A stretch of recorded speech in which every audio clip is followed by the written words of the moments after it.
Hi, this is Rick, Vintage Oddball Cards. Hope everyone's doing well out there. Well, before I get started on this video, I'd like to thank everyone that has watched John and I's education videos on his channel, the John Mangini channel. We've been running every Tuesday night. We have a video 6 o'clock West Coast time, and what we do is we show some cards, but also we cover a deep dive into some rare baseball card sets, pre-war sets. And it's been a blast doing these videos with John. We both have a passion for not only the history of the game, but of course the pre-war cards. And, it doesn't probably get the views that John normally gets on his channel, but that's okay because we're basically doing it for ourselves so we can bring out our cards and show them. But hopefully, if you haven't seen any of the previous videos, we just released one yesterday on some W573 cards, 575, and 501 cards. So check it out. Might not be for everyone, but we sure have a passion for the hobby and doing these videos. But for this video, I haven't made a video in a month. One, because I've been busy with John making videos once a week, but also just kind of lost some of the passion for making my own videos. It's fun to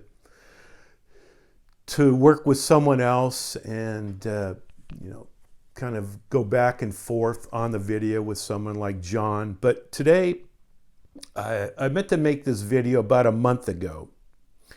And I think we do have a problem in the hobby. I think many of you know this, have maybe had this same exact problem, and it comes to cards being stolen by some of these shipping operations. I know people in the past, I've heard UPS has been really bad, where people have either misplaced or somebody at UPS stole their cards.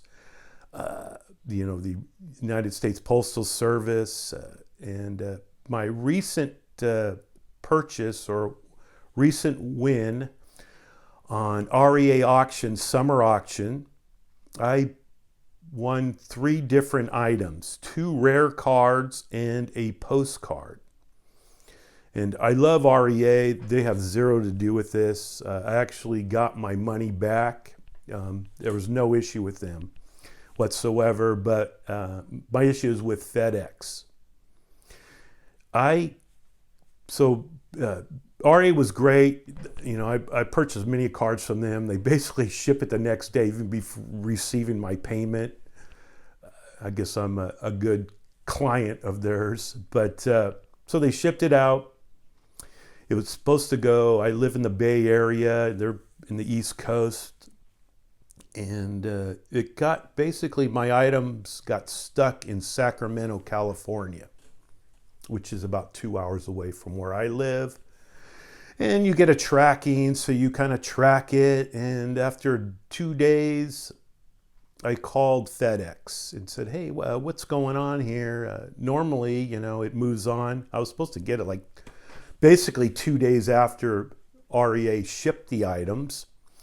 And I got it's going to get there. Don't worry about it. Well, the next day I called again. And I said, why can't you just call Sacramento office and find out, hey, is the package there? And the person says, well, they're not answering the phone. In Sacramento, FedEx is not answering the phone. A person from FedEx is calling FedEx and they're not answering the phone, which is, obviously BS. So the next day I call again, give them the same spiel. And now at this point, they're asking me questions like, what's in the package? What's the color of the package? And who manufactured the items? Now, these are baseball cards. I said these are baseball cards. Who manufactured the items? They're baseball cards. They're pre-war 19, teens here, and you're asking me who manufactured, I'm starting to get frustrated. And so basically so what ended up being, they lost my items. They lost my items. So I call REA up and said, hey, you know what? I've been having a tough time with FedEx. And they said, hey, don't worry about it. We'll take care of it. We'll contact them. We're a premier client because obviously they ship a lot of items. Being an auction house, they'll take care of it. And I get a call back from the REA, and basically the items have been lost, or most likely, obviously, stolen. But was kind of surprised. I should have asked REA this, but they weren't like, oh my God, or oh shoot, your items were, whatever. It was like, it seems like it happens all the time. REA didn't tell me that, and I should have asked them that, but it just seemed that way talking to the person, a couple of people on the phone, just the way they, they kind of acted, and hey, we'll get you, we'll send a refund to you and so forth. So, I've had people I'm going to show you these items here, and they're very rare items. So if they come up, they've been stolen, okay? Because you're not going to see these every day on eBay. You might not ever see them again. But the first item I have here that I purchased or I won was the 1916 campaign card of Cy Young, okay? He was running for county treasury in Ohio in 1916. And this is a card, what it looks like, right here. And it's a beater, but I'm sure many of you have never seen this before. Pop is 1 or 2. It's blank back, but he was running for county treasury. So this is what it looks like. So if you do see this card. And he apparently, we're not sure if he won, lost, or what happened I imagine he lost, because we probably would have heard more about this, or there's been more write-up about whether he won or lost the election. But very rare card. The second card I have here is a 1923 Lections card, and it's a Frankie Frisch. This is what it looks like here.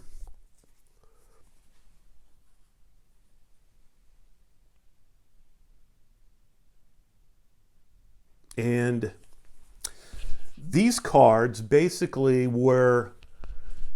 they would have these fairs it was in Albany, New York area.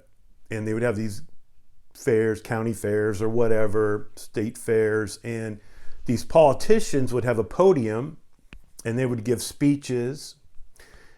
And they would give cards to kids, like this Frankie Frisch card. And the adults would receive another card very similar, but it would be like an advertisement for a gentleman that was, let's say, running for a mayor. I saw a card. He's actually running for a mayor. So same size, same kind of card, but the kids would get these cards. There's 10 cards in the set. One is Babe Ruth, which is price would be astronomical. The pop on these is like, all grading companies like 8 for this card. So again, if it comes up, it's a stolen card. Okay, it was meant to come to me. Obviously, REA had to pay out for this. It's just unfortunate because I really wanted these cards. They, again, don't come up every day. Now the third item I have here is it was a postcard, and it's not as rare. The larger versions you usually don't see every day. It's a 1911 postcard of Chicago White Sox. It's actually 1910 this picture was taken. The Royal Gorge in Colorado. They're heading to San Francisco for spring training. That's it right there.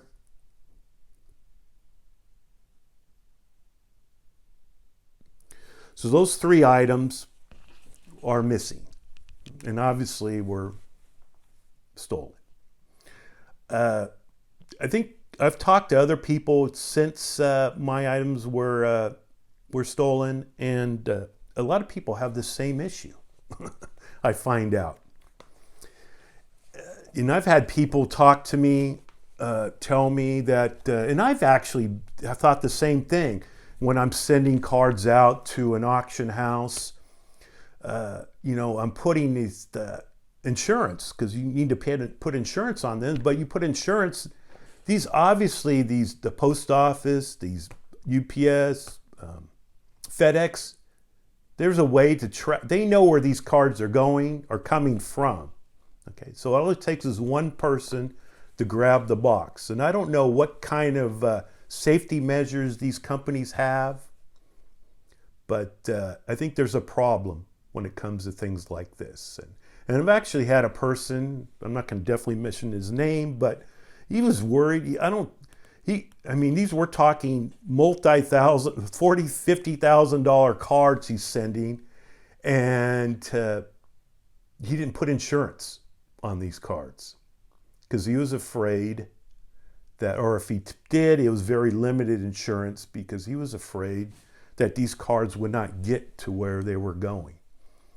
So it's just a scary thing that, you just cross your fingers that your cards show up on your doorstep.